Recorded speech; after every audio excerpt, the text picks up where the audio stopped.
ru'ya shadiqah. Apa itu ru'ya shadiqah teman-teman? Mimpi yang benar. Dan ini adalah salah satu bagian dari kemukjizatan kenabian yang terbagikan untuk semua orang beriman. Sebagaimana sabda Nabi SAW, ru'ya shadiqah, mimpi yang benar dilihat oleh orang-orang beriman, itu adalah salah satu cabang 60 mukjizat kenabian. Jadi Nabi SAW mimpi apa yang terjadi. Besok di Mekah, siapa yang meninggal, apa yang terjadi. Nabi SAW mimpi. Berhari-hari itu selalu belum mimpi, melihat kejadian-kejadian apa yang terjadi besok. Dan Nabi SAW melihat waktu bangun terjadi seperti yang Nabi SAW mimpikan. Allah berikan bagi orang-orang yang beriman firasatul mu'min, ada perasaan orang beriman, dia tahu orang ini mau jahat atau tidak. Tapi ini memang ada level-levelnya, ada di mana orang-orang itu sudah sangat dekat dengan Allah SWT, betul-betul menjalankan sunnah Nabi SAW. Kemudian juga ada ru'ya shadiqah, sering mimpi, seperti dia mimpi akhir kiamat terjadi, dia mimpi masuk ke neraka, diperlihatkan baginya surga, atau dia mau haji, dia lihat Ka'bah, ada ru'ya shadiqah. Nabi SAW juga pada itu sering diberikan ru'ya shadiqah, dan beliau bersabda tadi, mimpi yang benar atau ru'ya shadiqah adalah salah satu dari 63 bagian kenabian. Tentu teman-teman, lawannya ru'ya shadiqah adalah hilm dari syaitan. Ru'ya shadiqah dari Allah. Dan Ibnu Sirin rahimahullah, Muhammad bin Sirin, salah satu ulama tabi'in yang masyhur, membedakan kepada kita secara rinci tentang masalah ru'ya shadiqah dan hilm ini. Ru'ya shadiqah datang kepada orang beriman karena ketaatannya, bisa berbentuk berita gembira ataupun peringatan. Dan di situ beliau rincikan panjang lebar tentang perkataan dan penjelasan para ulama masalah mimpi-mimpi yang dihubungkan dengan keadaan orang itu. Di antaranya Hasan Basri rahimahullah pernah didatangi oleh dua orang dan dua-duanya mengaku mimpi. Dan dua-duanya mimpinya sama, mimpinya adalah mendengar suara azan, itu saja. Mimpi mendengarkan suara azan. Maka Hasan Basri rahimahullah mengatakan pada saat dua orang yang datang, saya mimpi dengarkan azan, apa takwilnya imam? Kalau imam itu kiai ya. Tanya lagi, yang satu juga mengatakan hal yang sama. Kata Hasan Basri, berikan saya waktu beberapa hari, nanti akan saya beritakan kepada kalian. Datanglah kepada saya Jumat depan. Hari Jumat depan baru datang, minggu depan. Hasan Basri lumayan rahimahullah dalam satu minggu itu mempelajari dua keadaan orang ini. Dilihat keadaannya. Datanglah kepada orang yang pertama, kemudian diperhatikan kegiatan. Ternyata yang pertama ini adalah salah satu marbot masjid, muazzin. Setiap hari azan di masjid dia. Terus ditelusuri orang yang kedua, dalam beberapa hari kemudian ternyata orang ini terkenal simpang siur berita, suka mencuri. Minggu depan datanglah dua orang kepada Hasan Basri, lalu berkatalah Hasan Basri, semoga Allah memaafkan kalau saya salah, tapi kamu ditunjuk orang yang marbot masjid, kamu akan haji tahun ini. Diambil dari firman Allah Subhanahu wa taala, wa'adzim fin nasi yaumal hajjil akbar.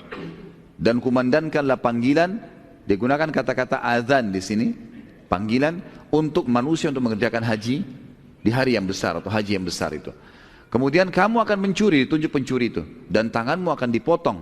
Karena Allah berfirman dalam surah Yusuf ya, yang waktu saudara-saudara Yusuf mau pulang, kemudian Yusuf alaihissalam mau mengambil adiknya Binyamin, maka sempat ditaruh alat takarannya raja pada saat itu.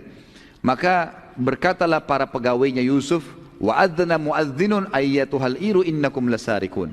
Dan pada saat itu berazanlah, memanggillah, mengumandangkanlah pegawai-pegawai Yusuf kepada saudara-saudara Yusuf, kembalilah, sesungguhnya kalian telah mencuri sesuatu. Ternyata apa yang Hasan Basri sampaikan betul terjadi. Yang satu haji tahun itu, yang satu memang mencuri, kemudian dia dipotong tangannya. Jadi ada ru'ya shadiqah, bisa datang kepada orang beriman, memberikan peringatan kepada dia. Sebagai peringatan, artinya bisa saja kalau misal seseorang mimpi dia melihat sesuatu yang tidak baik, maka bisa saja dia nanti menjadikan itu sebagai tolak ukur untuk menyelamatkan dirinya. Contoh yang lain, kata sebagian ulama dalam masalah takwil mimpi ini, kalau seandainya seseorang mimpi hewan-hewan yang disuruh dibunuh dalam Islam, seperti contoh misalnya orang mimpi ular, kalajengking, tikus, cecak yang memang disuruh bunuh, maka ini adalah keburukan berarti. Kalau dia sedang interaksi sama manusia, berarti ada manusia buruk yang akan mendekati dia atau berteman sama dia atau akan menikah dengan orang yang buruk. Biasanya kalau dia mimpi, kalau dia sholat istikharah kemudian dapat jawaban kalau orang mau menikah. Kalau dia mimpi ada tikus yang menggigit bajunya atau mendekati kakinya atau ular, ini menandakan berarti buruk apa yang akan dia langkahi. Karena ini namanya, Nabi SAW menamakan tikus misalnya dengan fuwaisiqah, binatang yang buruk. Kata beliau dalam syarah Abu Daud, bahwasanya Imam Abu Daud menyampaikan kalau ada orang mimpi hewan-hewan ini misal contoh seperti tikus, berarti menandakan dia akan didekati oleh orang yang fasik atau fasikah. Seperti itulah kurang lebih takwil mimpi, dan ini tentu ada bab khusus yang panjang lebar dijelaskan masalah ini, ada babnya sendiri, ada bahasan sendiri yang tentu juga butuh waktu yang lebar untuk menjelaskan. Tapi yang jelas teman-teman ada namanya ru'yah shadiqah. Kemudian juga Ibnu Sirin memberikan batasan, orang kalau mimpi tidak boleh sembarangan untuk menceritakan kepada orang lain. Karena kata Nabi SAW, siapa yang menceritakan mimpinya pada seseorang dan orang itu menebaknya, orang itu mentakwilkannya, maka akan terjadi seperti apa yang dia ucapkan. Makanya kita cuma boleh ceritakan kepada para ulama pun yang faham tentang masalah itu, tidak boleh sembarangan. Dan tidak semua mimpi itu diceritakan. Terlebih lagi mimpi itu punya makna-makna yang detail memang kalau dia orang yang beriman sama Allah. Seperti misalnya disesuaikan dengan keadaan sebuah wilayah. Contoh, orang mimpi gajah. Gajah ini dilihat di tempat dia, apakah gajah itu dimuliakan atau disiksa. Contoh kata Ibnu Sirin. Jadi misal kalau dia mimpi di satu wilayah memang gajah itu dijadikan sebagai transportasi, dihormati, berarti dia akan dapat kedudukan. Kalau dia mimpi sementara di wilayah dia gajah sering dibunuh-bunuhin, sering dihina, disediakan barang olokan, berarti dia akan terjadi hal yang sama, akan terjadi hal-hal cobaan dalam hidupnya. Seperti itulah. Kalau hilim teman-teman sekalian, dari tadi sudah saya jelaskan ya, kalau mimpi binatang yang suruh dibunuh berarti itu akan buruk ya. Jadi ini harus kita perbaiki persepsi di Indonesia nih. Kalau mimpi digigit ular katanya mau nikah. Ini semua kesalahpahaman, ini tidak boleh nih. Bagaimana kalau nenek-nenek 90 tahun mimpi ular? Ini pemahaman yang salah.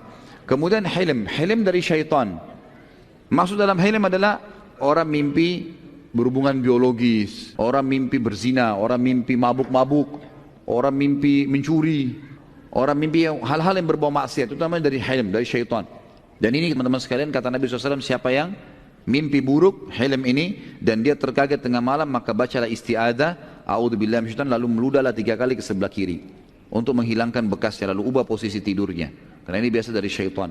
Jadi kalau misalnya kita lihat seseorang lalu kemudian kita tertarik sama dia, makanya kita disuruh turunkan pandangan mata gitu kan, karena syaitan bisa tunggangi, nanti bisa didatangkan dalam mimpi. Mimpi itu bisa dibuat sama syaitan rekayasa sampai akhirnya berhubungan biologis. Makanya salah satu ciri Nabi SAW, beliau tidak pernah mimpi junub. Mana mimpi junub itu dari syaitan. Jadi jangan dianggap prestasi ya.